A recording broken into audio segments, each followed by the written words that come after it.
Hi, I'm Karl Toepfer, the Dean for the College of Humanities and the Arts, and we're on the stage of the University Theater at San Jose State University, where I was once a professor for a number of years. And I've been involved in numerous research projects involving the performing arts, and currently I'm doing a project on Roman pantomime. Roman pantomime was a special kind of theater that lasted for about 700 years, from 200 BC to about 600, 700 AD, and was an extremely popular form of theater about which you hear very little in theater history textbooks.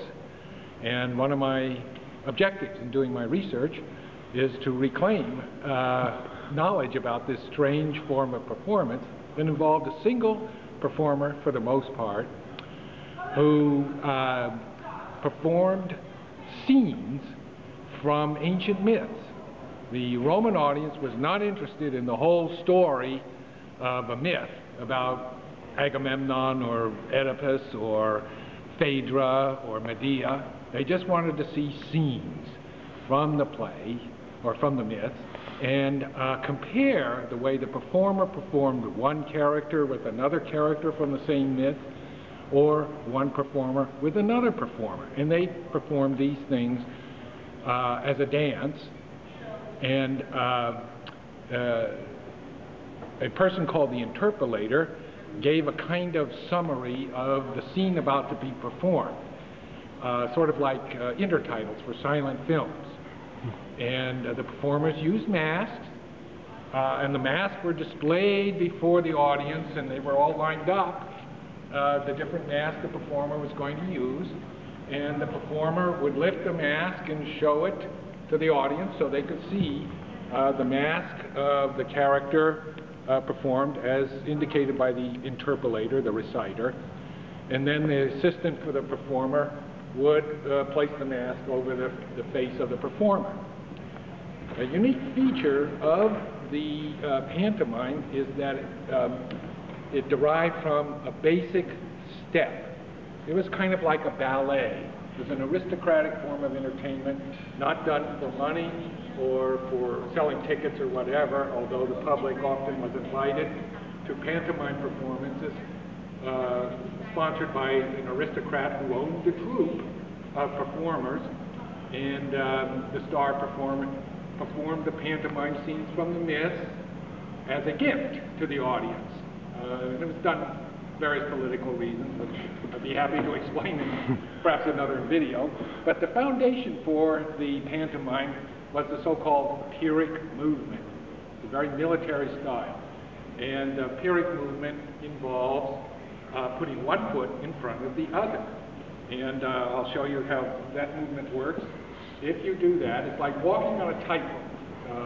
Imagine a tightrope, and you put one foot in front of the other, and it moves like this, one foot in front of the other. This is the basic step. And you can move backwards, one foot behind the other. You can move in profile, so one foot in front of the other. And you could turn one foot in front of the other. Very simple. Foundation for the movement of entire scenarios, for animating the mythic consciousness shared by the performer and the audience. Okay, having seen the basic step, I can now show you variations within it that add all kinds of excitement to the show. And I'll put my mask on and show you. All right. Okay, so I have my mask on now, assuming that my assistant helped me with it. And then I assume a basic pose. And that's the thing to remember about the pantomime. It's always movement toward a pose.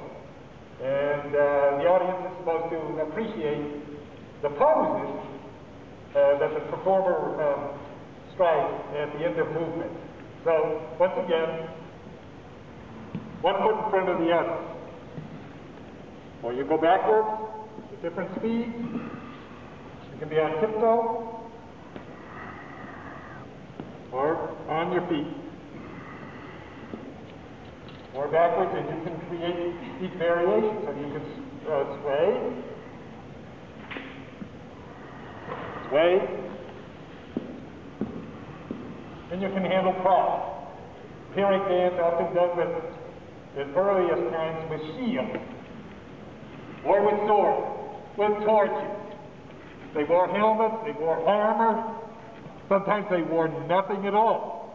It was part of a spectacular kind of body performance. So there are all kinds of things you can just up, down, back, or to the side, and back quickly, and you can perform various acrobatic acts using just a Pyrrhic movement. It's always in a straight line.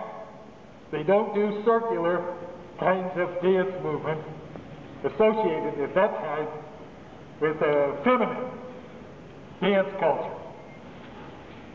The pantomime stresses aristocratic, military qualities of bodily presence. And that means attaching different masks, different costumes, whether male or female, since the pantomime played both roles from the mythic scenarios, and moving in different ways to show how a single body metamorphoses into different identities and is never stable and therefore free. That's a fundamental feature of the pantomime's appeal. In a culture pervaded by slavery, and the pantomimes themselves were all slaves for the most part, and their ability to transform themselves and become mythic beings out of the simple, basic steps, and be able to move in different ways, assume different costumes, different identities, and different masks within the same performance space and time, was the shining and powerful image of human freedom in that society.